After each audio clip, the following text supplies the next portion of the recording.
Bismillahirrahmanirrahim. Assalamualaikum warahmatullahi wabarakatuh. Selamat berakhir pekan, teman-teman. Eh, Kita sambil belajar ya di titik balik perubahan. Sebelum kita awali kelas kita malam ini, marilah kita berdoa terlebih dahulu sebagai wujud kesyukuran atas nikmat, rahmat, dan kepahaman dalam titik kelas kita malam ini. Berdoa silakan. A'udzubillahi minasyaitonirrajim. Bismillahirrahmanirrahim. Rabbi zidna ilma warzuqna fahma birahmatika ya arhamar rahimin. Amin. Monggo, Kang. Oke, Assalamualaikum warahmatullahi wabarakatuh. Selamat malam ya. Kita lanjutin program kita. Uh, kita lanjutin program kita masih dengan buku di Solving Ego gitu ya. Kita udah nggak tahu sampai mana ini. Lama juga ya, kayaknya nggak ini. Berapa? 2 kali lah ya. Iya, terakhir Ahad malam. Jadi ego atau pikiran tertarik oleh hal baru ya, selalu mencari hal baru untuk diaku gitu ya. Dan oleh karena itu mencari bentuk dan sensasi yang menarik dengan sekuat tenaga. Ini bisa ditolak dan digantikan dengan minat terhadap esensi. Esensi yang sunyi ya, suwung. Jadi aku itu ya suwung gitu. Jadi aku itu yang suwung. Adapun orang atau manusia itu bukan aku. Tapi itu adalah salah satu dimensi, salah satu aspek pada aku. Itu aspek manusiawi gitu ya. Jadi aku ini dia bisa punya aspek yang bisa dalam dimensi ilahianya juga bisa dalam dimensi manusiawi gitu. Masalahnya adalah ketika aku ini sudah diisbatkan fix sebagai yang manusiawi, maka uh, potensi ilahianya itu jadi off, nggak on lagi, tapi off. Setelah dia tercerahkan, baru potensi ilahianya itu bisa on off. Jadi on off tuh kalau sudah tercerahkan ya. Kalau masih belum tercerahkan tuh potensi egonya itu on, potensi ilahianya itu off dalam waktu yang lama. Setelah tercerahkan tuh baru dia bisa bisa punya kemawasan gitu, punya kemawasan untuk on off. Sebelum tercerahkan tuh nggak punya kemawasan untuk on off gitu. Oke. Kedamaian merupakan konsekuensi dari pasrah terhadap kondisi yang tak dapat dihindari dalam kehidupan gitu ya. Jadi kadang-kadang tuh gini, kita memandang kehidupan tuh dari posisi dualitas. Sehingga tuh aku adalah manusia kan, aku adalah ini tubuh, aku adalah orang gitu. Dan itu pada saat itulah kita kemudian tuh menjadi hanya berpikir linear. Padahal kalau aku itu disebutkan pada sumbernya yang sejati, maka dia kemudian itu dia akan ke berpikir non-linear. Bagaimana berpikir non-linear itu? Ya tanpa berpikir. Berpikir non-linear yang artinya tanpa berpikir itulah yang kemudian itu zikir gitu. Jadi zikir itu berpikir tanpa berpikir. Karena dia non-linear. Hawking sudah mengenal berpikir yang itu maksudnya kategori zikir gitu ya. Berpikir non linear itu artinya berzikir. Coba lihat lagi penjelasan di beda buku di Solving Ego yang saya rekam di PC di rumah apa itu di rumah PCI itu ya. Kalau beli bukunya kan dapat akses itu. Jadi berpikir itu ada yang secara linear, itu kemudian tuh berpikir secara non linear, secara linear itu adalah hanya melakukan eliminasi dan uh, penggabungan pakai modus atau pakai modus dan. Ini berpikir linear. Sedangkan berpikir non linear itu dia sudah dengan modusnya itu sudah sudah dengan. Jadi tanpa berpikir. Maksudnya tanpa berpikir secara linear. Misalnya ya, kita lihat di modul kita. Di modul itu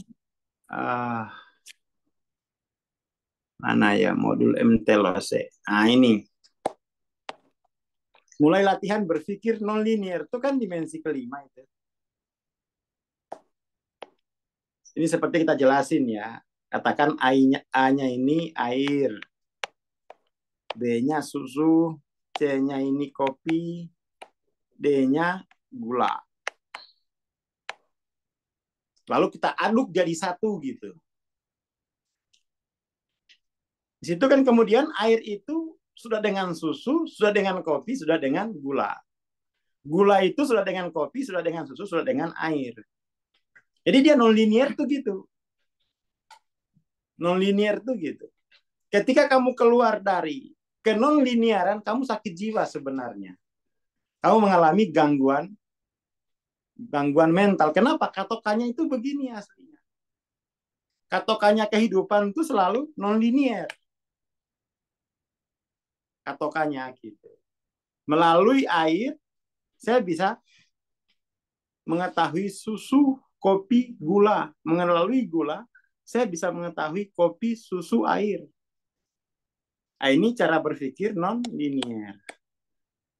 Lain ini setara dengan zikir. Zikir ini. Zikir. Coba ya di teman-teman yang sudah punya bukunya, itu dibaca di bab ketiga lah ya.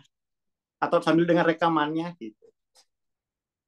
Kalau berpikir linear tuh ya hanya di sini, sampai sini tau. Paling banter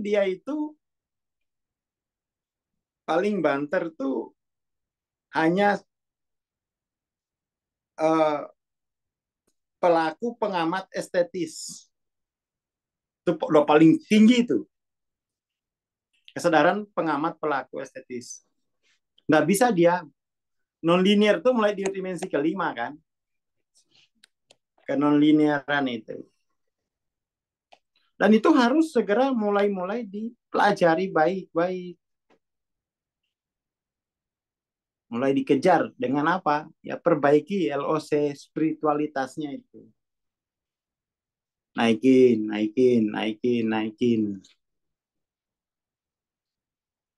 Seperti itu ya. Jadi, dan itu pasti damai, karena nggak perlu berpikir. Karena pada air, sudah ada gula, sudah ada teh, sudah ada susu. Itu zikir tuh kurang lebih begitu. Jadi nggak ada pikiran yang menggabungkan atau mengalienasi. Kenapa? Sudah dengan. Dan itu adalah katokannya memang harus seperti itu. Gitu.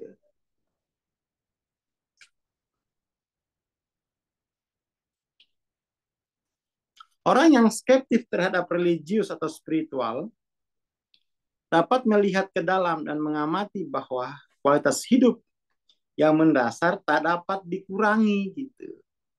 Tidak bisa juga ditambah. Kenapa? Sudah dengan. Nggak bisa dikurangi, nggak bisa ditambah. Itu adalah cukup dikenali. cukup dimarifati, cukup disadari, cukup tune in. Cukup marifat, cukup tune in. Dan itu menjadi landasan subjektivitas. Nah, ini yang penting. Jadi pengenalan tentang psikologi zikir itu seperti apa? Ini yang psikologi zikir itu non linear.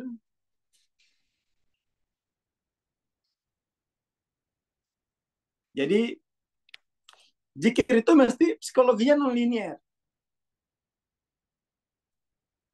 Psikologinya non linear. Nggak bisa kalau zikir tuh kamu tetap linear tuh nggak bisa, itu mikir. Nah, mikir. Karena jangan sampai ada penambahan dan pengurangan pada kenyataan.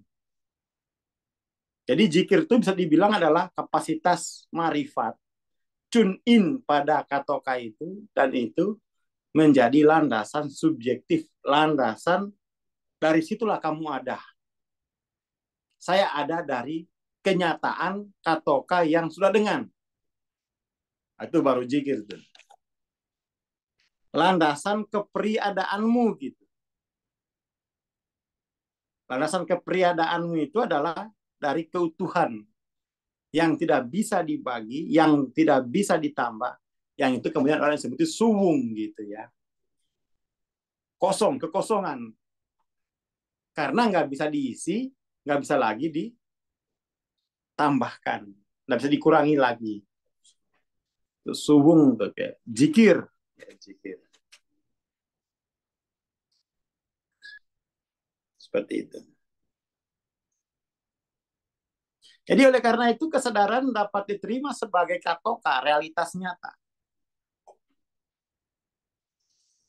Tanpa elaborasi menjadi ilahi. Menjadi itu satu hal gitu ya. Mengetahui bahwa seseorang ada sudah barang tentu membutuhkan kualitas yang transenden gitu. Seperti itu. Ya, saya kira itu dulu ya. Nggak usah panjang-panjang, malam-malam waktunya istirahat ini. Nanti kalau mau apa lebih dalam silakan diputar lagi. Kalau direkamin kayak itu, nggak tahu dinonton apa enggak gitu. Kadang-kadang kan nggak mau. Ya wes itu dulu. Atur nuwun. Assalamualaikum warahmatullahi wabarakatuh. Waalaikumsalam warahmatullahi wabarakatuh. Terima kasih Bang Aswar. Terima kasih teman-teman. Insya Allah kita ketemu besok ya. Ditunggu aja informasi dan pengumumannya dulu. Terima kasih. Assalamualaikum warahmatullahi wabarakatuh. Selamat malam dan selamat beristirahat.